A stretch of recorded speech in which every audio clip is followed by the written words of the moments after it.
Oh yeah, I had to have some fun with that intro there. Welcome. Peace. It is the guy with the bow tie checking in with you live for another edition of Business to Benefits. To my right, you will see the wonderful Hala Taha. How you doing, Hala? Hey, thanks for having me, Daryl. No problem. You got the Hala in the house, representing from New York. I'm out here in Georgia, and I wanted to play some music from your old job with Angie Martinez. That's one of my favorite songs she did back in the day. So, for the people that don't know who you are, well, actually, first off, let's say thank you to hashtag Team Live, hashtag Team Replay. However you consume the content, we appreciate it. Please let us know in the comments below. We actually had somebody checking already. We had Mr. Clark Weiss, a great intro music. So, Clark, thanks for checking in. So, Hala, for the people that don't know who you are and what you do, which is kind of odd if they don't, but let them know who you are and what you do. Sure. My name is Hala Taha. I am the host of Young and Profiting Podcast. We're a top 10 how to podcast on Apple and Castbox. And I also work full time at Disney Streaming Services, and I have my own podcast marketing agency. So, very busy life here. Definitely. And I think I actually heard you first on the podcast before noticing you were on LinkedIn. So I probably listen. My kids know I listen to podcasts all the time. It's pretty consistent for me. You came from the radio world, so let's talk kind of back up real quick. Getting into the podcasting space, probably in the '90s or early 2000s, podcasts weren't really a thing. So what kind of got you on the path to go from radio into podcasting? Yeah, so I started my career, like you mentioned, in radio. I worked at Hot 97. And then in terms of switching gears to podcasting, there was a lot of like intermediary steps. So I actually had a lot of online radio shows. So I worked at Hot 97 for about 3 years. I was never an on-air personality there. I was mostly an assistant producer for the Angie Martinez show the majority of the time that I spent there.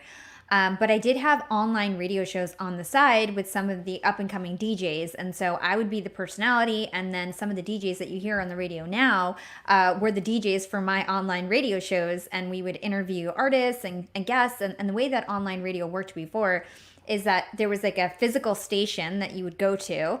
And Mm-hmm. you would record these live episodes that would be streaming on some website. So, for example, I had a show on dtfradio.com, alistradio.com, bottommusic.com. So all these different stations that would like kind of recruit me, and then I would have some show that I would do there for a while. And I did a lot of that like all throughout my 20s. And then I launched the Sorority of Hip Hop. It was a hip hop and entertainment news website. And me and the girls also had our online radio shows. And then I took a break. I took a break from the entertainment industry. I thought I would never get back on a mic. I entered the corporate world, and 4 years into my corporate journey, I got the itch again. I felt like, I really want to get into broadcasting. I want to switch gears a bit. I was really focused on music and interviewing artists and talking about fashion and trends and things like that. And I had all this business knowledge now. I got my MBA. I had all this corporate experience. I did really well in corporate. And so I thought, what can I do with broadcasting that kind of mixes, business and broadcasting. And I came up with the idea of having Young and Profiting podcasts as a way to give back, to provide actionable content, and interview some of the brightest minds in the world and provide this content to my listeners. That will actually improve their lives. I think the previous radio experiences that I had were kind of shallow. It was all Mm-hmm. about just like, who are you dating now? And like just really shallow stuff. And like, Right. what's your next album going to be? And now I really talk about content that can actually drastically improve people's lives and their careers and their financial standing and things like that. And so it's a lot more meaningful. Mm-hmm. And in terms of actually why I decided to go into the podcast world specifically, it's just that, radio is dying. Online radio was a waste of time. It was a great experience, but like it got nowhere, it never Yeah. took off. And podcasting was the next big thing. And even when I started my podcast in 2018, everybody told me it was too late. Podcasts are saturated. There's too much competition. And here I am, a number one how-to podcast, top 10 on any given day on Apple. So it just proves that it's really never too late. It's really about the content that you provide and the value Mm-hmm. that you bring. I think it's important that you said that the shallowness because when people think about podcasts and they usually think of like Joe Rogan, for example. Joe Rogan's kind of the just whatever's on his mind kind of situation, not really so much actionable. And that's what I liked about your show. Like you've interviewed Richard Moore. I've interviewed Richard Moore as well. Richard Moore talks about sales and how to actually use things to be better at social selling. So you can Exactly. actually listen to your show and learn something versus just says, "Well, I spent an hour listening to somebody rant about whatever." So when people ask about guests, because somebody asked in the contents before this, being a good guest in the podcast, because you've seen several different people from entertainment professionals to professionals themselves in corporate. What does it take to be a good guest in the podcast for people that are looking to get into that space to get themselves seen more? Yeah, I think that's a wonderful question and something that people don't ask often enough. In terms of being a good guest, so for instance, I used to just always be on the interviewer side. Like I would always be the one asking the questions. Since my LinkedIn took off in the last year, I get asked 3, 4 times a week to be on another podcast. And I felt like, oh gosh, this is a big change. I need to prepare and switch gears. So what I did is I created a doc with like all my different stories. And I thought about what are the different stories when I go on these podcasts that I'm comfortable with sharing so that, I don't say something I accidentally don't want to say on the spot, and I have some sort of an idea of the value and content that I can bring. So one of the things that I do is have a story journal. And so I would recommend anybody who's looking to be on a podcast or have any sort of speaking engagements to start a story journal. And that's something I learned from a Mind Valley speaker. His name is Eric Admedias, and he talks about having a story journal. And so I do it on Google Docs, and I have like a little table of contents, and I can like kind of switch to story. And when I first started interviewing on podcasts, because I was just wanted to be extra prepared, I would have these notes in front of me. So if somebody mentioned something, I would like hop to the story that I want to talk about, and it's like bullets of my story, and then that helped me. Now it's just like in my brain, and just kind of goes that way. The other thing that I did is like try to think about like what are the actual topics that I'm an expert on? What are the things that I know that I'm good at speaking at? So like for instance, for me, podcasting is a no-brainer. Marketing Right. is a no-brainer. My ability to overcome rejection, I'm really good at that. I've been rejected so many times and kind of have switched my career so many times. And now skill stacking, so stacking all these skills to create something new like Young and Profiting Podcast. And so what I did is I had a list of topics that I'm comfortable to speak about, and then I listed out like all my perspectives in terms of those topics. So one of the key things that you need to do is actually know like what value do you provide. I get a ton of requests asking to come on Young and Profiting Podcast. And, they haven't done the research on my show. They don't know that I, interview billionaires and best-selling authors and the level of guests that I have on my show. And they asked to come on my show and talk about like their career come up stories. And if you listen to my podcast, like it's not about that. It's Right at about all. investigating a topic each week and deep diving and uncovering like actionable advice and wisdom from like a real expert. And it's not about somebody's like career journey. There's plenty of podcasts that are on career journeys, but that's not mine, right? I spend 10 minutes max on career journeys each episode. And so it's also doing the research about the podcast that you're pitching so that the podcaster feels valued. Because when you're asking to come on someone's show, you have to realize that podcasting, first of all, it's a tough business. And, now I'm monetizing and everything's going great. But the first 2 years, like it was like a lot more money being put into the podcast than what I was generating from it. So you're basically asking someone to invest hundreds or thousands of dollars on you by coming on their show. And so like, what's the value that you actually bring to that podcaster? So that's something else you need to think about and match yourself appropriately to the right podcasters. That makes sense. And I can see why somebody could be just breezing through podcasts and say, "Oh, Young and Profiting, it must be for career come up," or "I'm young and making money," but it's definitely not that. Exactly. Yeah. Or people who are really young and like, "Hey, I'm young and successful. I'd love to be on your show." And I'm like, if you listen, you'd know that like most of my guests are like 60. Yeah, but a good thing I think like, you mentioned too is that you put the research, like when you even speak about being a guest, you put the research behind it. I think people think you just show up like, "I'm great. I'll just show up and they'll talk to me." And it's intentional. Everything you do is intentional about if I'm a guest, I want to deliver. And I just want to make sure to catch the audience up real quick. We had Kennedy K. She said, "Yay, Hala." And my queen saying she's team live. Thank you, queen. Gabriel, he's a good producer here on LinkedIn Live. He said, "What's going on, guys?" Thanks, Gabriel, for jumping in here. Hey, Gabriel. And Jennifer was honest about her question. That was her asking about the question about being a good guest. So she has some spots coming up, so give her some love for it being on podcast. And he actually said, "I just started my own story doc now and it's constantly changing." So Gabriel takes the advice of the story doc. Awesome. And lastly, Clark said, "Podcasts are open to the creators' ideas. There seems to be an audience for everyone. As for being oversaturated, that's impossible. The listeners are always open to new and exciting content." Which brings me to niching. Niching is something that exists in regular business, but people don't think about niching in podcasts all the time. They think about, I want to get the most people possible to listen to my podcast. So, what are your thoughts on niche podcasts versus general audience podcasts? I think my perspective is going to be the minority perspective on this. I actually think that you should go broad. Okay. I feel that, when it's just like putting out a product, you're going to have less success and a harder time selling your product if less people would be interested in it. So for me, I would want to have a podcast that's broad enough for enough people to want to listen so that it won't be so hard to acquire new subscribers. And so, one of the things that I regret, honestly, is calling young and profiting because a lot of people think that it means that you have to be young to listen to my show. But in fact, most of my listeners are in their 30s and or older, and I've got listeners of all ages, and my content really is broad enough for all ages. And so now in my marketing material, I always say, like, no matter your age, profession, or industry, to clear up the fact that it's young and profiting. And in a while, I don't really get this pushback anymore, but I used to message people, like DM them about my podcast, one-to-one messaging, and I used to always get the feedback like, I'm not young enough to listen to your show. I don't really get that feedback anymore. I think that it's become like big enough where people realize that it's for everyone.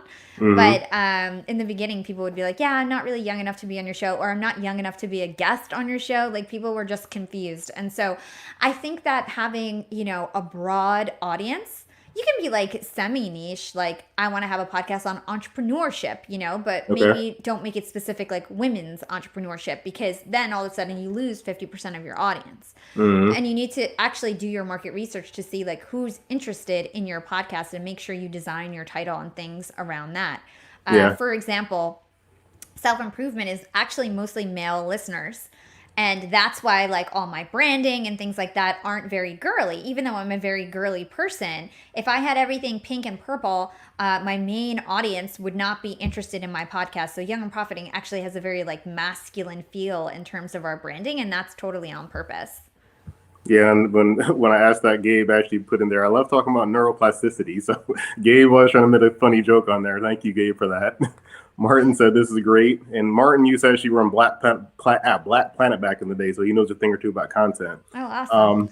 But when you that made me think about that with the name title, because I mean, it's kind of like with rappers that have young and little and all that. They kind of get older, and it's like, are you still Lil Wayne? Are you still young thug? Like, are you ever going to grow up? Is there any thoughts for you for that for the future, like changing that because of that situation? Yeah, that's such a good question. I think about this all the time because I'm like, at what point am I not young anymore where I can't be young and profiting? But young can be young at heart. I can switch it any way that I want, right? But I think the future does hold some sort of Hala Taha show for me. And I'm working on a podcast network where I've actually recruited some new podcasters under my team. And a lot of them are young, aspiring podcasters. And so I imagine that Young and Profiting might be passed down to some of my team members who are a lot younger than me and still young. And then maybe I'll have like the Hala Taha show and have something a little bit different for me. We might have gotten exclusive here in Business of Benefits. Could play the air horns. Gabriel said, "Though yes, bring the value. Good guess and know what your value is." And she also said, "I was curious if you thought of that now too." So she thought the same thing as well. Jennifer did. And Kennedy asked, "If you could rename Yap, what would you change it to? So if you could name it something totally different, what would you call it?" Good question. So one of the things that is really important when it comes to naming your podcast is having an SEO keyword rich name. Yep. I have a friend, I'm not going to name his name, but his, actually, why not? It's free promo for him. So it's Self-Improvement Daily is the name of his podcast. Oh yeah, I've heard the show before. Brian Ford. He's one of my friends. And he's got so many downloads. He gets like, I remember when I first talked to him, he was only live for like 6 months. He already had 1 million downloads, which is like crazy. He does these short daily episodes. And the reason why he gets so much traction, he's not a celebrity. He has not that much of a social following. Like, compared to me, I've got a way bigger social following even back then.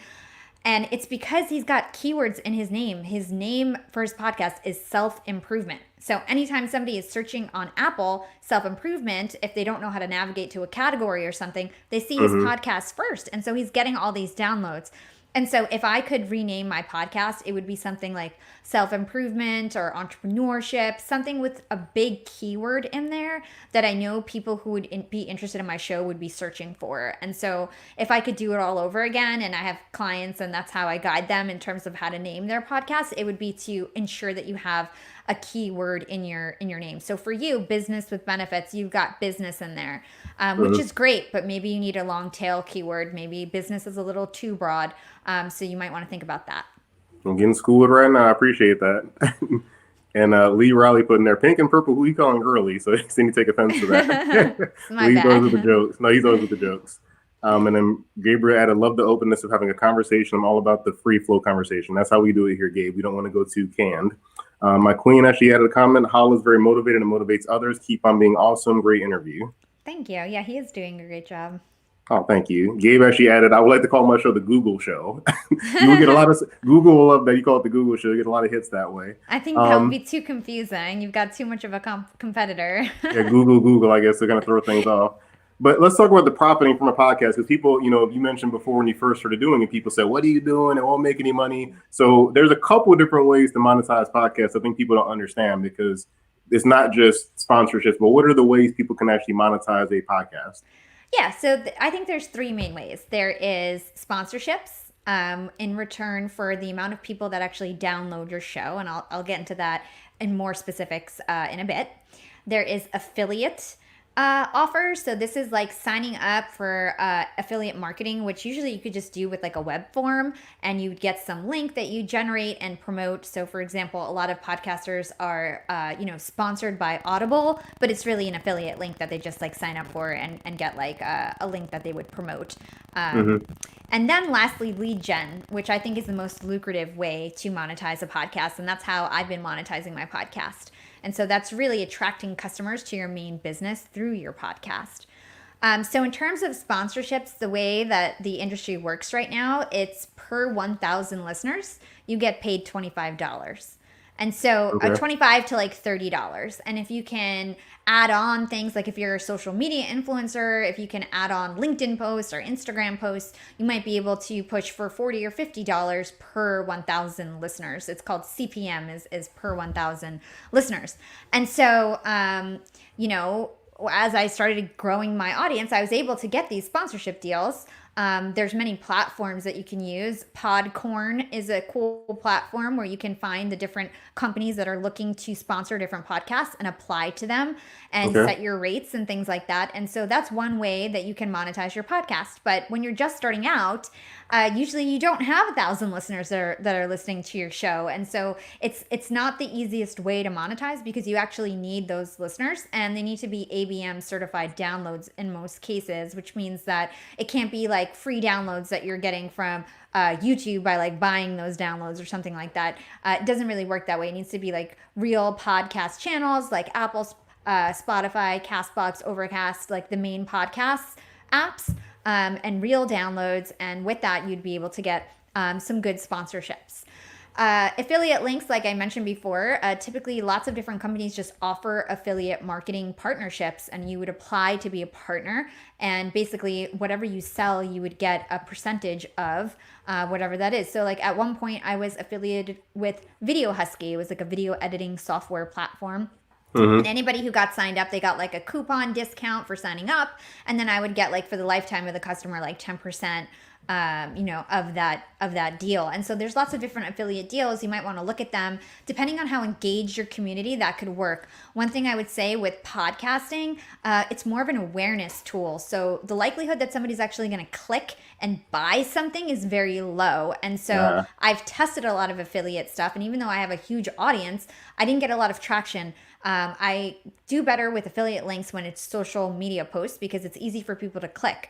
For somebody to go listen to your podcast and type in some link, even if you have it in the show notes, the level of effort is so difficult that like the chances are that they're going to do that is very low. And so affiliate links on podcasts I have found to be not very successful, but they are successful on social media if you have a following. So you can like pair that up and use your podcast marketing content to generate money with your affiliate links.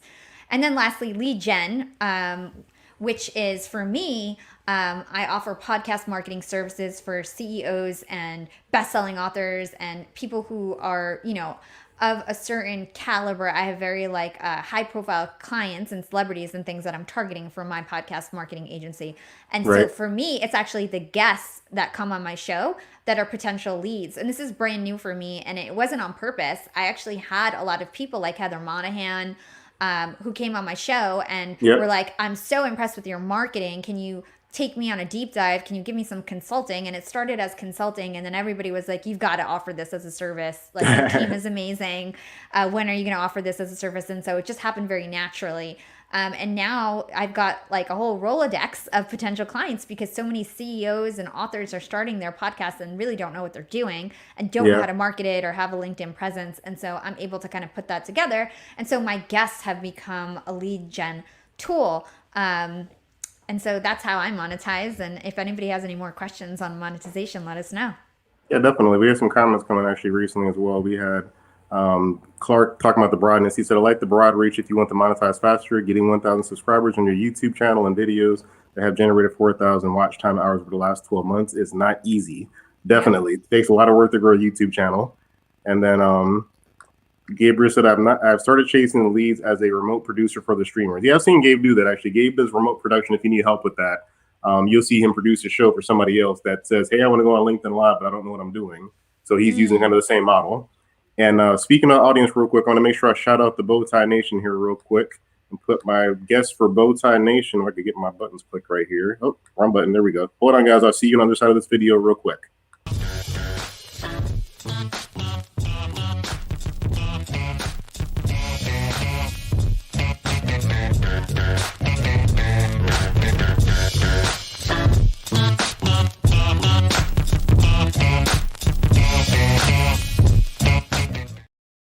It's bow ties for life. Hey, You Lee. you have such a cute show. I've been playing with self over time and kind of picking up things from people. But Lee Rowley, he's the guy with copywriting. He's amazing at copywriting and a super funny person. You probably see him in the comments dropping some funny little things in there. So check out Lee Rowley. Um, I was thinking about this when you think about podcasting now. There was a time when AM radio, talk radio, was younger generation like myself and you as well kind of think like, oh, talk radio is so boring and it's so old. But now podcast has kind of inserted itself as the new talk radio. Why do you think it is that podcasts do better than AM radio right now? I think really the way that podcast really took off is the fact that subways didn't have Wi-Fi. I really think that's why. I think it's because, everybody is glued to their smartphone. They're so used to being on their smartphone, and when you hopped on the subway, there's no internet, and the only thing that you could do is download something to listen to. There's no radio, there's no Wi-Fi on the train, and so I think that's why people started to absorb podcasting and listening to podcasts in their life. I also think the fact that you can play it off your phone is a big differentiator in terms of radio. So radio people are really used to driving in their cars, listening to radio. With podcasting, you could do it anywhere. You could do it while you're working out, while you're cooking, while you're cleaning. It doesn't matter. It's always with you because it's in your pocket. So I think those are like maybe two main reasons that I can think of on the spot. Yeah, I think also probably guess the on demand portion of it because talk radio you had to be there right when it came on. Exactly. That's another really good point. So with people, you hear this a lot of times with, all these celebrities, I'm making a podcast, which is, there's a place for it. What is probably the hardest part of getting it going? Because obviously there's platforms you mentioned, Podcorn and different places to kind of help you. But what is the hardest part with getting a podcast going from, one listener to 1,000? I would say that the main issue in terms of getting listeners would be to promote your show. So for me, my formula is 50% promotion, 50% production. I spend equal amounts of time on both. A lot of people spend so much time on the production and actually don't give any time towards the promotion. And it's just as important because with podcasting, unless you have a very keyword rich title like we just talked about, it's going to be really hard for people to find your show, and you're going to have to spoon feed them with that information. So when I was starting, I was direct messaging all my contacts on LinkedIn. I probably only had like 2,000 followers when I first started my podcast. And I just like one by one told all my friends, told all my family, made them tell their friends. And I also made sure that I had quality content because it's a really tough sell when you say, hey, can you share my podcast? Hey, can you listen to my podcast? And it sucks, right? So I Yes. made sure that it was actually really good so people would feel confident to share and with word of mouth in terms of my podcast, and things would naturally kind of evolve because I really made sure that it was a great show. So I would say like the promotion of it, making sure that you have a visual element to your podcast audio is hard to share on social. There's no Yeah. channel right now that's really just like audio sharing. That hasn't really taken off. There's some apps that are coming out, but all the main platforms like Instagram, super visual, LinkedIn, also very visual. All the main platforms where you could promote your podcast is either text, images, videos. And so you need to translate your podcast message into those assets to promote on social media if you're trying to get organic following. Then the other thing that I'd say is that if you've got some money, one of the best ways to promote your podcast, and I've only done this recently since I've started monetizing so much, is paid ads. So paid ad placements on the podcast apps, Facebook ads, YouTube ads, whatever you can do. If you've got that extra money, that's how you'll get a lot of visibility on your podcast right away. So it just really depends on your budget. But for me, I grew to a top 10 podcast with no paid ads. Totally organic, scrappy, creative strategies. I can, tell you some of my strategies that I used when I first started, but they were all just creative solutions and being super resourceful to get that community going. Yeah, you had some love from the audience here. Yeah, Rick Suarez said yes. He loves that last piece you just said there. But let's talk about this is scrappy strategies because I can say from personal experience, like my show, my wife helps out, my dad does, telling people, and I had to make sure before I told anybody. 'Cause my dad's like, "Why didn't you tell me you had a show when I first started doing it?" And I was like, "I didn't think it was good yet. Like I was still figuring it out, so I didn't want to like be like, hey, listen to my somewhat okay show." So what are some of those strategies that help you kind of like, like the easy strategy that anybody can figure out? Because obviously you're in a different place right now, but starting out with some of those easy strategies that kind of help grow the list a lot bigger. Coming up with like a little intro message that you send to your followers. So like I said, I started out with 2,000 followers in 2018 on LinkedIn. Now I have like 64K. And what I did is I used to copy and paste a message. I said, hey, I'm Hala. I have a new show called Young and Profiting Podcast. The first episode is on first impressions. Here's the link to my show. I'd love to hear your feedback. That piece is really important. Making it a dialogue that you're very interested in their perspective gives them more motivation to actually listen to the show. So you actually want to make sure that you're not just like, hey, listen to my show. Thank you so much. Subscribe and peace out. You actually want to ask for feedback and have a conversation with them. So I would copy and paste this message to all my followers. Once that was not available anymore, that probably got me like 300 subscribers out of the 2,000 people I messaged, right? Then once that was kind of, I already used that up as much as I could. Right. I went towards a different route. So one of the things that I did was LinkedIn allows you to have 30,000 connection requests. That's 30,000 strategic invites that you can send out. So what I did was target other big podcasters. So Gary Vee at the time, and he still is, super big podcaster in the self-improvement space. I was obsessed with Gary Vee at the time. And so I was like, I'm going to get Gary Vee's following. So what I did is I invited anybody who liked or commented on his posts. And I would say something like, hey, what's going on? I'm Hala. I noticed you like Gary Vee's content. If you like his content, you're going to like my content and podcast too. Love to connect and provide value on your feed. So that got them engaged because they were like, oh, she's like, she saw me on Gary's post. She's interested in like what I have to offer. They 9 times out of 10 accepted that request. And then I'd follow up with more information about my podcast. And so I probably got like 10,000 followers from Gary Vee doing that. And that really boosted that really boosted my audience and exposure. At the same time, when you're doing that strategy, you want to make sure that you've got great content on your page. One of the things that I'm great at, and I happen to be a marketer and things like that, is having very bold videos, images, things that really capture people's attention. I'm very good at copywriting, and so I was able to have not only like a direct message conversation, but then they would engage on my posts, and it kind of had that like viral effect in terms of more people engaging on my posts, other second and third connections seeing that and following me naturally. And so that kind of helped like grow my buzz and community. It's just like that whole system that I created. And the other piece that is incorporated in that is the fact that because I had like 10,000 Gary Vee followers, every time I would comment on Gary's post, I would get like 100 likes on my comment. And so I would be the top comment.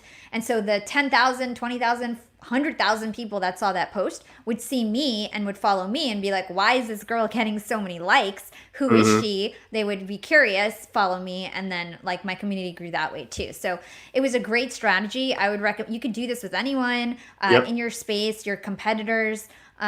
If you're a business, it can work in so many different ways.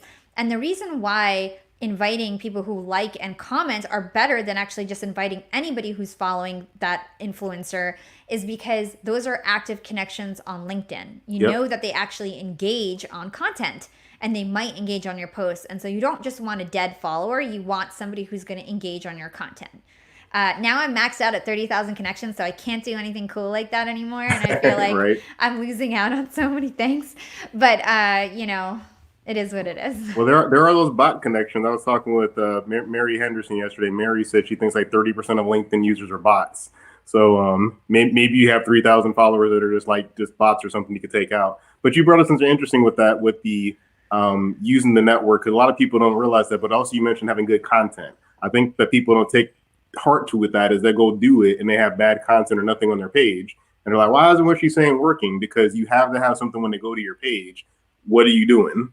It can't just be you share everybody else's stuff and like everybody else's stuff and you never make anything. You got to do something. That way, Yeah. when they come to your page, they're like, oh, okay, I'll actually follow her because she's doing something similar to Gary Vee. So Yeah.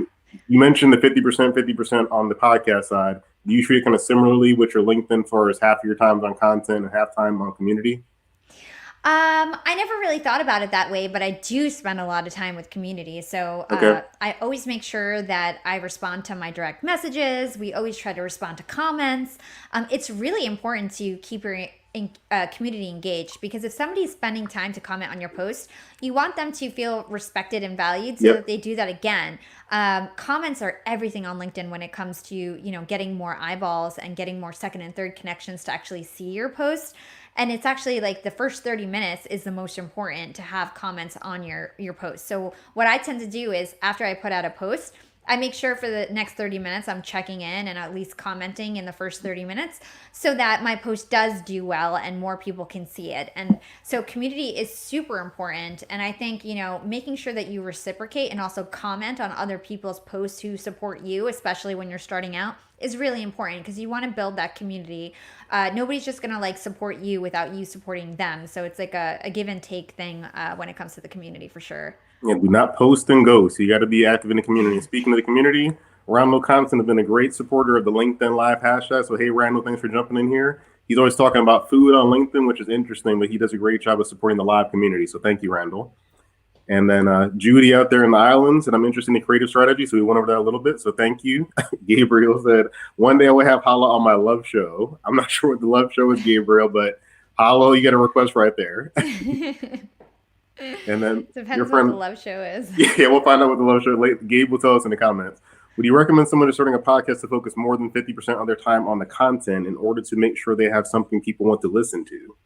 That's a really good point, Matt. Yeah, you know what? I think in the beginning, and for me, it took me 6 months to launch my podcast before I thought I had something good enough to put out. And so I didn't focus on promotion in the beginning. I focused on content. So it's really Okay. once you have your format established and you know what you're doing, then it's 50%, 50%. But in the beginning, content is everything. You actually need to make sure that you have a good show. Otherwise, it's not worth promoting because Yeah. anybody like that comes to your show is not going to be retained. And when it comes to podcasting, you want to retain your subscribers. That's the goal. You want people to listen every single time you put out an episode. That's how you really get ranked and really skyrocket as a podcaster. So content is everything. Once you get that down and you know that you have a good show, 50% promotion, 50% production. Okay, there you go. Broke it down with the science. And Gabe said he needs to have me on the show too. So Gabe, we'll talk about this once we're done.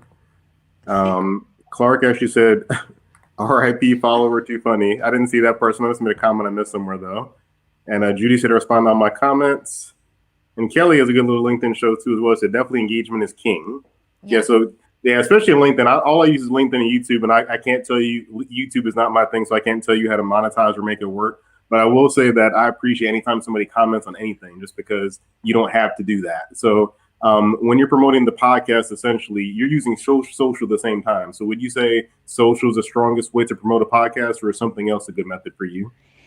I think that social, when you're just starting out, most people who start a podcast don't have like all this disposable income to spend on paid ads. But so when you're Yeah. first starting out, all you really have is social. You can also start an email list. That's another great way to get the word out if you have, emails available to you, or have a newsletter or something that you can leverage. The other thing I would do is tell your workplace. If you guys have a Slack channel, announce it on Slack. If you've got a WhatsApp group with your friends, announce it on WhatsApp. And then your social channels, obviously. So I would think that's where you would start as a podcaster. And then as you monetize, I would reinvest your money into paid ads. So a lot of the podcast apps have paid ad placements that you can look into. You need to be a certain level of podcaster and get like approval most of the time. It's not like anybody can promote their podcast on certain apps. But there's probably something out there that you can do. And then Instagram ads, Google ads, YouTube ads, those are great ways to get exposure to your podcast. And all the big players do that. And that's kind of why, like, it's kind of like the rich stay richer. Because it's like they're a big podcast, but they're pumping so much money into it. And that's why they stay a huge podcast. And there is some sort of a barrier to entry in terms of that for young podcasters out there. Well, so on a funny question, then, so as you've been doing interviews and stuff over the years and all these different things, what is probably one of the craziest or funniest things that has happened to you during an interview process, whether it was for your show or when you work with Andy Martinez, or even on your radio show? The craziest thing that's ever happened? Oh my gosh, I don't even know. Or funniest thing? Because I mean, you've been around different people, authors, celebrities, entertainers. Funniest or craziest thing you've had happen in your interview experience? Okay, let me think. I can't think of anything for Young and Profiting. I feel like I've been really lucky where like everybody has just like been respectful and amazing. Me and you had a blunder the other day where like our tech was all screwed up and I was holding the phone and that was super embarrassing. I told you that was like one of my top embarrassing moments is like me and you struggling during that interview the We other made it day. through it though. We made it through. I can't think of anything on the spot in terms of anything funny. I mean, Hot 97, I was, 20 something, like early 20s working at a station, meeting celebrities every single day. And, it was a big joke that if like the rapper didn't hit on me, that like, they might not be interested in women and things like that. So it's that's the funniest thing that I can think of, back then. That's Yeah. fun. That's funny to hear. Just say something's wrong with me. Doesn't hit on holla. Well, Yeah. so last thing is people are they're thinking about, a lot of people are thinking about starting a podcast and they're saying, I want to get into that and they don't know why. But would you say knowing why is the first piece, knowing why you're going to do a podcast, or knowing the format of the show? What do you think is more important? I think knowing your why and knowing who you're designing this podcast for and why you're doing it and the intentions that you have are really important. A lot of people think that they're going to start a podcast and it's going to be like this big success right away. We all know that there's so many podcasts out there and not many of them are actually getting attention. That's Mm-hmm. the truth, right? There is an audience out there for everyone, but not everybody is getting attention and you need to know what your motivations are. Are you happy with having, 1,000 listeners total if you do this for a couple of years? Or are you, really looking to be a huge podcaster? And if so, like, what's your actual motivation? Because it's going to be a lot of hard work, hours, effort to get there. Look at me. I have a full-time job, but I work Young and Profiting Podcast as literally my second job. I've been doing it for 2 years. I'm big, but I'm definitely not like Tim Ferriss or like other huge podcasters. I still have such a long ways to go.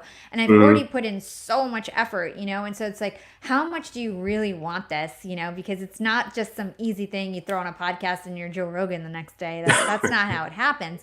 So you really need to know like what your intentions are. And for me, my goal was never to be this huge podcaster. It was actually to help as many people as I could with actionable insight that would improve their lives. And I never really had the goal of monetizing. I never like those weren't my goals. My goal was actually to just have the best content possible and to grow a community around that content. And I had no idea that it would get as big as it did. It just happens to be that like the good intentions and like the good content and the ability to promote that content led to a great community. And so Yeah. I think you just need to know exactly what you're trying to do. And then also knowing what you want and what you're trying to get out of the show will help you with your show format because you'll know what kind of a show to design to get the outcome that you're looking for. Well, I think it's good you said that because that was a mic drop moment right there, basically saying best content possible to help people. You had the good intention, not like I'm gonna make a podcast to get clients, I'm gonna make a podcast to get famous, I'm gonna make a podcast to sell more. You were focused on just putting out the content. So I think that's still kind of Gary V-ish, put as much value as possible out there, and then something will come to you, or even going back to Zig Ziglar. If you help enough people, they'll help you back kind of situation. So I It's appreciate you saying that. Yeah, and honestly, it's insane. Like it's insane that the business that I've been able to build now, that kind of just fell in my lap because of having good intentions. Right. And just doing my best in terms of promoting the podcast. And then all of a sudden this like business idea fell in my lap, and it's already out the gate. We're profitable, big success. So it's very awesome, and that's why having good intentions and providing value is always the best way to start a community and to start anything.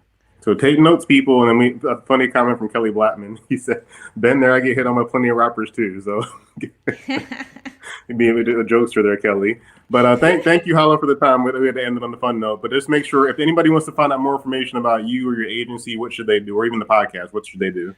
Yeah, so I would definitely encourage everyone to go listen to Young and Profiting Podcast. We are on Apple, Spotify, Castbox, Overcast, anywhere that you like to listen to your podcast. You can find us. Podcast Republic for Android users. I would definitely check that out. And you can find me on youngandprofiting.com. On LinkedIn, just search for my name. It's Hala Taha. On Instagram, it's at Yap with Hala. And I'd love to connect with you guys. Let me know that you found me on Daryl's show. I'd love to say hello, connect with everybody who is chatting here. And in terms of the podcast agency, you can email me, hala at youngandprofiting.com. And yeah, thank you so much. I love that you put the email on there. Brave, put the email on the show. My email is everywhere. Well, there you go. I'm the same way. Clark said Joe Rogan has a brand before he went to podcast. Thus, he's able to carry his followers over to a new platform, kind of like what Howard Stern did. Yeah, so there's an idea. So get a following somehow, but make sure the good intentions are there. I appreciate everyone that's commented on here. And then we had a comment that I love your enthusiasm, Hala. Keep being awesome. I don't know who that was or name, but thank you for the comment. So, folks, please, my last thing is still political season. We're in voting season still. Hala and I taught the race. She mailed her ballot off in New York. I walked down to the line Tuesday at 6 a.m. with my family. So go vote. Please go vote. It's not over till November 3rd. So whatever way you feel comfortable, in person, mail, whatever, just go drop it off somewhere, even drive by voting. Please go do so. We will catch you guys next time on Business with Benefits. We appreciate you.